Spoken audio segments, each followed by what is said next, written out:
This episode of FineScale Modeler's New Product Rundown features HK's Flying Fortress, Tamiya's T-55, and Dora Wings Vega.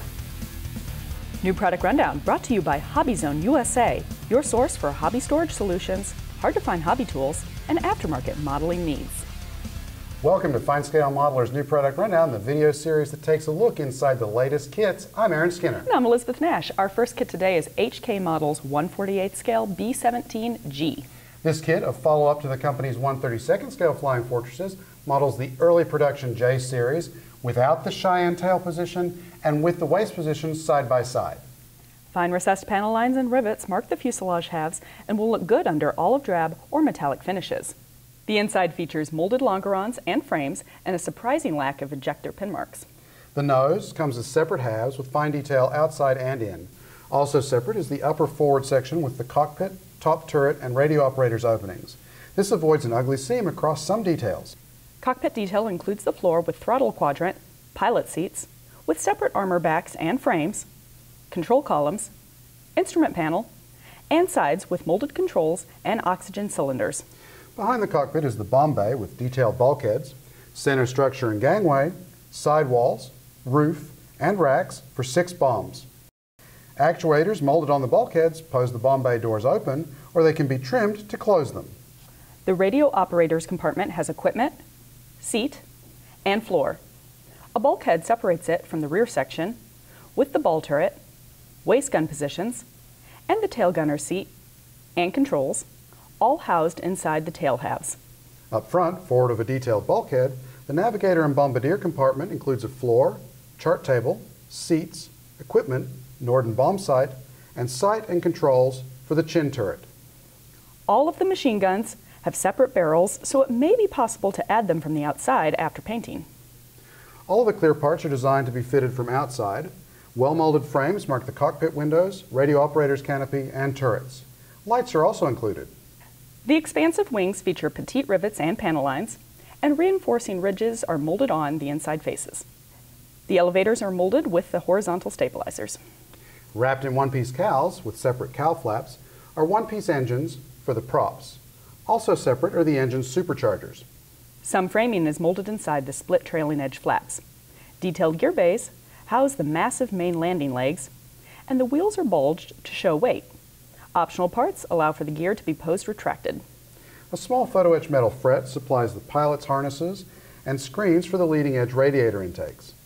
Cartograph decals provide markings for 2 bombers, Queenie in olive drab and neutral gray, and the natural metal American Beauty.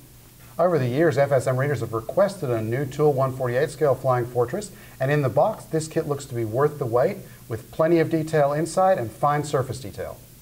Next, we have Tamiya's 1/48 scale T-55. This Soviet stalwart became one of the most produced tanks in history, And the backbone of most Eastern Bloc militaries. Many remain in service today.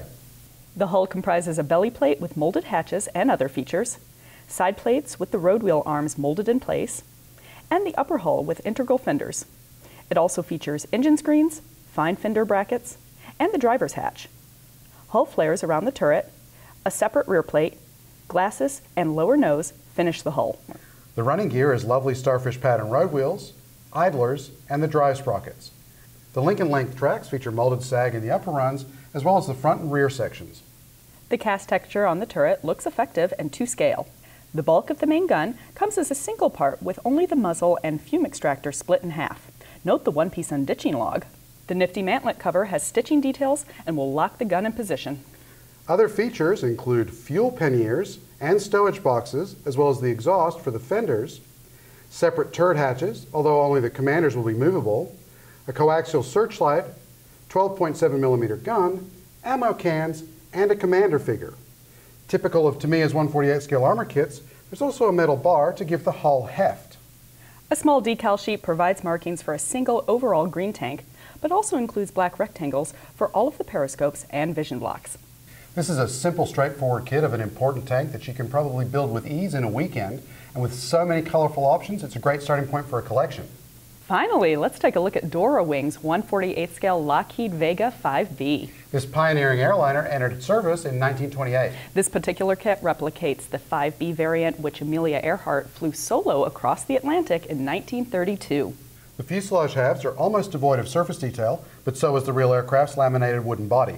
The same is true for the wing, which builds from a one-piece upper half and two lower parts.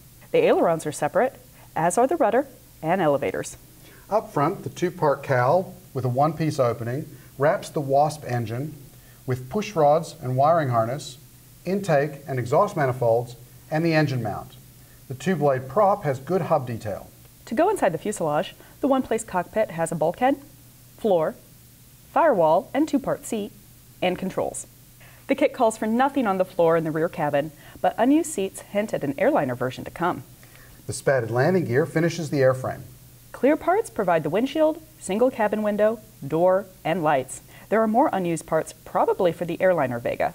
There are masks to aid painting, and a small photo-etched metal fret with instrument panel, seat belt, and tie-downs. The decals provide registrations and stripes for Earhart's transatlantic Vega. The metallic sheen of the stripes is especially nice. This is a neat kit of a famous aircraft, and the bright red will pop on a display shelf. Look for reviews of it, along with the B-17 and T-55 in upcoming issues of FineScale Modeler magazine. And you can see more new products in the April issue. Look for the MiG, on sale now. Thanks for visiting FineScale.com. I'm Aaron Skinner. And I'm hell on heels. Other features. Stop it. I'm just standing here. No, you're not. Elizabeth, you're never just standing there. Quietly whittling away at your confidence.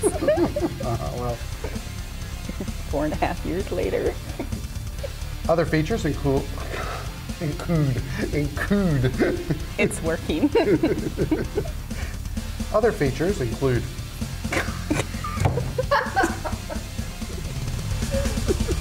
I swear.